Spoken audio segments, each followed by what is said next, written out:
근거가 불분명한 각종 설과 밑도 끝도 없는 소문들이 확산되고 있다. 그 중에는 아베 총리의 사임이 임박했다는 설도 포함돼 있다. 2012년 말 집권 이후 지금까지 그의 거취를 두고 이 정도까지 논란이 일었던 적은 없다. 아베 총리는 지난 17일 도쿄도 신주쿠구에 있는 게이오대학병원에서 건강검진을 받았다. 총리 관저 측은 건강관리를 확실히 하기 위해 여름 휴가를 이용해 검진을 받은 것일 뿐이라고 밝혔으나 지난 6월 정밀검진 이후 불과 2개월 만에 다시 병원을 찾았다는 점에서 이상설이 증폭됐다. 아베 총리는 지난해 11월 20일 1차 집권 기간을 포함한 통산 재임 일수 기준으로 역대 최장수 총리가 됐다. 이오는 24일에는 연속 재임 일수 기준으로도 외정조부인 사토 에이사쿠 전 총리의 기록을 넘어서게 된다. 기록 달성을 목전에 두고 불거진 건강 이상설은 정가에서 사임 임박설로까지 확대됐다. 이를테면 사토 에이사쿠의 연속 재임 기록을 넘어서는 24일 사임한다. 그 자리는 승계 순위에 따라 아소 다소 부총리 겸 재무상이 물려받으며 아소 부총리는 자신의 평소 소신에 따라 곧바로 중의원 해산에 나설 것이다와 같은 것들이다.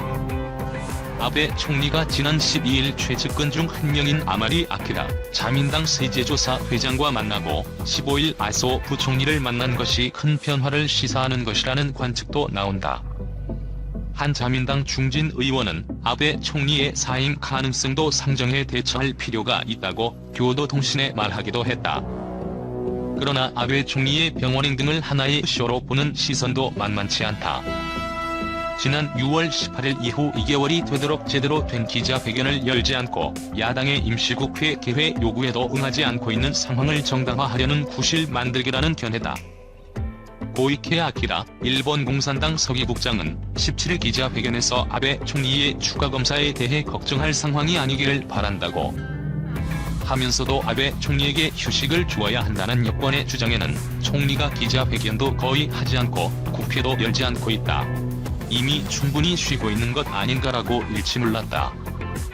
가까우면서도 먼 나라 일본이 추락한다. 일본 정부의 어긋나는 방역 대책으로 내수 시장이 얼어붙고 기업들의 매출이 급격히 떨어지는 추세다. 특히 전자와 자동차 업계의 실적이 곤두박질치고 있는 상황인데 이제 시작이다. 그동안 잠재되어 있던 위험 요소가 이번 코로나19로 인해 수면 위로 부상하고 있던 셈. 이미 2020년도 신규 국채만 90조 원에 달하고 코로나19로 비상사태를 선포하고도 관광 수입에 의존하는 지방 도시의 경제를 활성화하기 위해 여행 장려 캠페인을 벌였다. 경제와 방역 두 마리 토끼를 노린다는 계획이었지만 오히려 감염자 숫자가 급증하고 있다. 조만간 확진자 수가 6만 명이 넘을 것으로 예상하며 일본의 국립감염증연구소에서는 새 유전자 배열 코로나가 일본 전역으로 확산하고 있다고 밝혔다. 이미 장기 불황을 겪고 있는 일본이 코로나19를 기점으로 기업도 가계도 급격하게 몰락하고 있다. 아베 정권의 지지율은 34%를 기록하며 출범 이후 가장 낮은 수준에 도달했다. 하지만 일본은 버티고 있다. 가계와 기업이 몰락하고 있고 부채가 역대 최상으로 치닫고 있는데 어떻게 버틸 수 있을까? 일본은 해외 순자산이 세계 최대이며 엔화가 중기축 통화이기에 이를 기반으로 ODA를 진행한다. 이를 통해 자산을 계속 불리고 있기에 내수 시장이 얼어붙더라도 해외 자산은 꾸준히 증가하고 있다. ODA 투자 순위가 높은 나라는 2018년도 기준으로 미국, 독일, 영국, 일본, 프랑스 순이며 우리나라는 호주, 스위스, 스페인, 덴마크 다음이다. 15위다. 한국전쟁을 기반으로 부를 축적해온 일본. 한국전쟁 이후 대일 무역 수지 적자는 꾸준히 이어져 오고 있다. 1965년 약 1억 3천 달러에서 2010년 361억 2천 달러 적자로 정점을 찍은 후 2019년에는 191억 6천 달러를 기록했다. 단 한 번도 우리나라가 흑자를 기록한 적이 없다. 우리나라 대일 무역 수지 적자는 2000년부터 급격히 늘어났는데 이때부터 대일 수출이 급감했기 때문이다. 당시 우리나라의 경제가 성장하면서 우리의 주력 상품이 일본과 유사해졌고 중국과 동남아 국가들의 동접약적 제품과의 경쟁에서 밀렸고 일본인들의 선입견과 임증제도, 통관 절차, 비관세 장벽 등이 수출을 어렵게 했다. 특히 1970년대부터는 중화학공업 육성 정책으로 기계, 전자, 중공업 분야를 중심으로 각종 공학 산업이 급격히 발전했는데 이때 공정, 설계, 재료가공 기술력이 떨어져 어쩔 수 없이 자본재와 중간재를 외국으로부터 가져와야만 했다.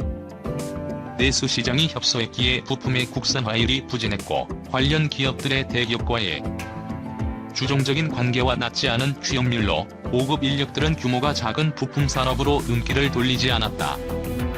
이때 가격과 품질, 운송 시간에서 큰 이점이 있었던 일본의 자본재와 중간재가 우선하여 들여왔고 최근까지도 일본과 경쟁할 수 있는 국가가 없었다.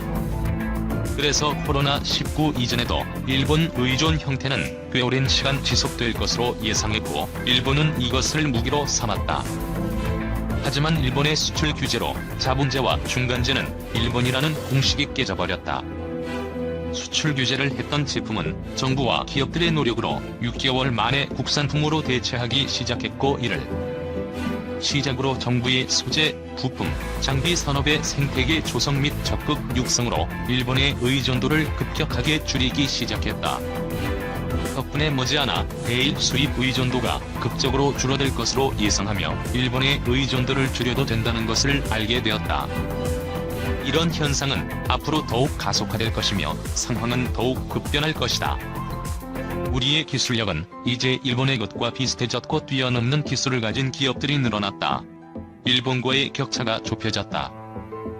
코로나19로 신뢰를 잃은 일본은 점차 그 영향력이 줄어들 것이고 많은 세계인이 그들의 본질을 의심하고 배척해갈 것이다. 분명 이것은 우리나라에는 큰 기회이다. 이 기회를 놓치지 않아야 하기에 아이러니하지만 일본을 롤모델로 삼아 앞으로 나가야 한다. 쉽게 말해 그들이 가지고 있는 산업을 빼앗아와야 한다는 것이다. 이미 반도체와 자동차 산업이 그렇게 돼가고 있고 K-팝과 웹툰이 예전부터 일본이 자랑하던 J-팝과 만화의 수준을 넘어서고 있다. 더불어 관광업도 강해져 정면에서 그들의 가슴에 비수를 꽂았으면 하는 바람이다. 이제는 모든 산업에서 경쟁할 수 있게 되었다. 넘지 못할 벽으로만 여겼지만 신뢰를 잃어가는 일본과 경쟁하는 것이 과거에 비해 쉬워졌다. 일본이 점유하거나 중점을 두고 있는 산업을 고스란히 우리가 경쟁에서 빼앗아오면 된다. 일본은 치우칠 정도로 데이터 활용 산업과 산업안보 분야, 환경, 에너지 분야에 중점을 두고 있고 중소기업에 적극적으로 투자하고 있다. 그리고 로봇. 그들이 중점을 두고 있는 산업 역시 우리도 중점을 두고 있으며 이 분야는 지속해서 장려되어야 하며 우리도 중소기업에 적극적으로 투자해야 한다. 최근에 많은 조건이 갖춰지고 있다. 일본이 성장하지 못하게 우리가 관련 분야를 선점하여 일본의 성장을 애초에 막아야 한다. 이유는 하나다. 역사는 반복된다는 것. 일본은 반드시 몇십 혹은 몇백 년 안에 우리나라를 다시 쳐들어올 것이다. 그러므로 우리의 후손을 안전한 대한민국에서 살게 하려면 일본이 다시는 쳐들어오지 못하도록 일본을 도태시켜야 한다. 가능하다. 기술의 발전과 더불어 국민성이 가능하게 만들었다. 일본은 할복문화부터 시작해서 히키코모리 현상, 집단의 서열화, 명확하지 않은 의사 표현, 강자에는 약하고 약자에게는 강한 성격. 그 외 많이 있지만 국민성을 가장 잘 엿볼 수 있는 마루타, 731부대의 악행까지 그들의 국민성은 상식적이지 않다. 검색 포털의 일본인의 국민성을 쳐보면 그들이 얼마나 음흉하고 잔악하고 비상식적인지 알 수 있다. 어쩌면 우리나라에 존재하는 잔악한 범죄 DNA는 일본인에게서 온 것일 수 있다. 음흉하고 잔악하고 비상식적인 행동을 하는 이들을 보면 분명 그들의 DNA에 일본의 것이 흐를 것이다. 그들과 우리는 근본적으로 국민성 자체가 다르다. 우리는 할복문화, 가미카제가 없다. 가족의 소중함과 포근함을 알기에 함부로 목숨을 버릴 수 없었다. 전쟁터에서는 꼭 동료와 악착같이 살아남아 가족에게 돌아가야만 했다. 지휘관도 그런 명령은 생각할 수도 없다. 죽을 것을 알지만 살기 위해 전쟁터에 뛰어들어갈 수밖에 없는 당시 상황이 안타까울 뿐이다. 그리고 우리는 강자에게 강하고 약자에게는 약하다. 우스갯소리로 일본 놈들, 중국 놈들, 미국 놈들이라고 말하긴 해도 우리나라보다 못 사는 나라의 사람에게는 놈자를 붙이지 않는다. 한국인은 비교적 타인을 배려하지만 하고 싶은 말은 직설적으로 내뱉기도 하고 겉과 속이 다르지 않다. 세세하게 적지 않아도 우리는 일본과 국민성이 얼마나 차이가 나는지 알 수 있을 것이다. 국민성은 그 나라의 성장과도 깊게 관여한다. 그렇기에 우리에 미치지 못하는 국민성을 가진 일본은 서서히 내리막길을 갈 수밖에 없다. 다시는 그들에 의해 침략을 당하는 일이 없을 뿐더러 침략할 생각조차 하지 못하게 될 날이 곧 올 것으로 생각한다. 나눠보고자 합니다. 신종 코로나 바이러스 감염증, 즉 코로나19 상황에서 미국과 중국의 갈등이 재개 양상을 보이는 가운데 최근 정부가 일본의 수출 규제 조치에 대해서 세계무역기구죠 WTO 제소 절차를 재개하기로 함에 따라 반도체 업계가 또다시 비상경영에 들어갔다고 합니다. 우선 우리나라 수출 중심에 있는 이 반도체가 또 어려움을 겪게 될까봐 개인적으로 걱정이 좀 되는데요. 우선 7일 반도체 업계에 따르면 한일 갈등이 다시 표면화하면서 일본의 경고가 경제 보복으로 이어질 것으로 우려하여 삼성전자 등 주요 반도체 그리고 디스플레이 업체들이 내부적으로 비상경영 체제를 다시 가동한 것으로 알려졌습니다. 그 이유는 앞서 지난 2일 정부는 지난해 중단했던 일본의 수출 규제 조치에 대한 세계무역기구 제소 절차를 재개한다고 밝혔기 때문이죠. 정부는 지난해 일본이 수출 규제를 강화하며 제기했던 사유를 모두 해소한 이후 지난달 12일이죠. 일본 측에 구체적 해결 방안을 밝혀달라고 요구했지만 일본으로부터 이렇다 할 답변이 나오지 않았습니다. NHK를 통해서 일본은 아직 수출 규제를 풀 생각이 없다라는 정도만 밝혀졌었고요.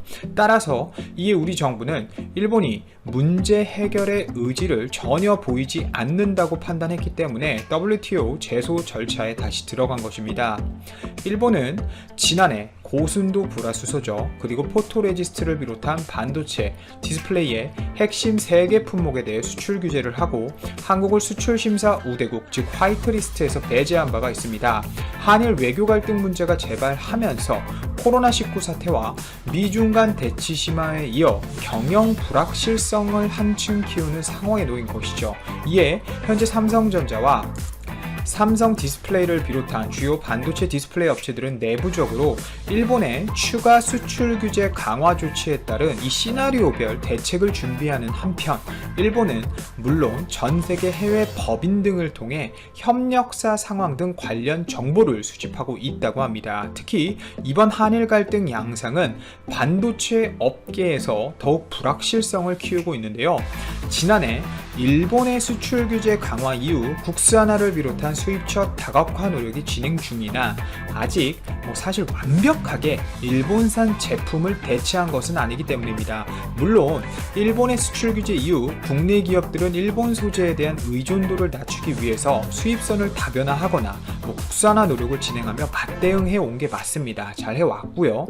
특히 기체 불화수소는 미국 화학사 등 해외 업체로, 액체 불화수소는 국내 기업 위주로 조달처를 다변화했고요. 또 일본 기업이긴 하지만 JSR과 벨기에 연구센터 IMEC가 합작해 설립한 포토레지스트 업체로부터 EUV 포토레지스트 제품을 들여오고 있습니다. 그러나 높은 기술력을 요구하는 초고순도 불화수는 여전히 조금은 일본 의존도가 높은 게 사실이고, 또 EUV용 포토레지스트도 아까 말씀드렸듯이 JSR과 합작사이기 때문에 일본으로부터 수입을 안 한다고 말할 수는 없습니다. 또 극자외선 포토레지스트의 경우 여전히 방금 말씀드린 대로 일본에 의존하고 있고, 리소그래피 등 핵심 공정 장비 또한 네덜란드 ASML은 논외로 유럽과 니콘 등 일본이 거의 독점하고 있는 상황이 맞습니다. 실제 이 반도체 업계 전문가들은 소재는 수년, 설비와 부품은 그 이상의 시간이 필요하다는 의견이 나오고 있습니다. 사실 소재는 미국 혹은 유럽으로부터 대체재를 구해올 수가 있어요. 품질은 비슷할 거고 대신 가져오는데 단가가 올라간다는 문제가 있습니다. 하지만 소재를 일본이 굳이 못 쓰게 하면 우리나라가 가만히 있을 수는 없죠. 24시간 돌아가야 하는 이 반도체 공장은 어쩔 수 없이 소재 수입 단가가 올라가더라도 해외 수입 다변화밖에 답이 없습니다. 하지만 제가 우려하는 거는 바로 이 부분인데, 만약 일본의 규제 자체가 장비, 부품, 설비 관련 규제로 확대되면 상황이 좀 나빠질 수는 있을 것 같습니다. 우선 이 경우라면 제품 생산이 중단 혹은 지연이 되면서 국내 기업들의 야심찬 투자 계획에도 분명 차질이 발생할 수 있죠. 지난해 일본의 수출 규제 강화 이후 이른바 소부장, 소재, 부품, 장비 산업의 경쟁력 강화 방안이 추진되곤 있지만 우리나라가 분명 잘하고 있고 잘해왔어요. 하지만 정말 아쉽지만 아직은 일본의 영향권에서 완전히 100% 벗어나긴 어려운 것이 팩트입니다. 최근 일본 소부장 기업들이 한국 현지화를 확대하는 추세지만 일본 정부가 만약 이런 움직임에도 제동을 걸 경우 국내 반도체 산업의 타격으로 이어질 수 있다는 것이죠. 특히 현재 삼성전자의 경우는 5월 말, 6월 초 평택 P2 캠퍼스에 이 극자외선 파운드리 생산 라인과 차세대 낸드 플래시 메모리 생산 라인 투자를 최소 2개 합쳐서 15조, 최대 18조까지 들여서 공장을 확장하겠다고 발표한 상태고요. SK하이닉스와 삼성전자가 중국에 투자하고 있는데 투자에 차질을 빚을 수 있는 상황이 될 수 있겠습니다. 물론 이 두 회사가 중국에 투자를 하겠다고 하는데 일본이 제동을 걸어서 중국의 심기를 상하게 하는 일은 없을 수는 있겠죠. 그리고 사실 일본도 일본이지만 최근 코로나 사태 이후 미중 관계가 더욱 악화되는 양상을 보여주고 있습니다. 특히 미국이 중국이 코로나에 대해서 책임을 전혀 지려고 하지 않자 무역 분쟁 쪽으로 다시 카드를 돌리고 있는데요. 미중 무역 분쟁 사이에 샌드위치 신세가 된 반도체 업계는 일본 규제까지 확대가 되면 불확실성이 정말 극대화될 수 있는 상황이에요. 미중 간 충돌이 격화하면서 삼성전자나 SK하이닉스는 중국의 IT 기업 성장세가 둔화해 D램 수요가 침체할 가능성을 우려하고 있습니다. 우선 삼성전자의 올 1분기 사업보고서에 따르면 삼성전자의 5대 매출처에서 화웨이가 2018년 2분기 이후 처음으로 빠졌어요. 화웨이 매출이 줄면서 삼성전자의 중국 매출 비중도 30%대에서 24.5%로 떨어졌죠.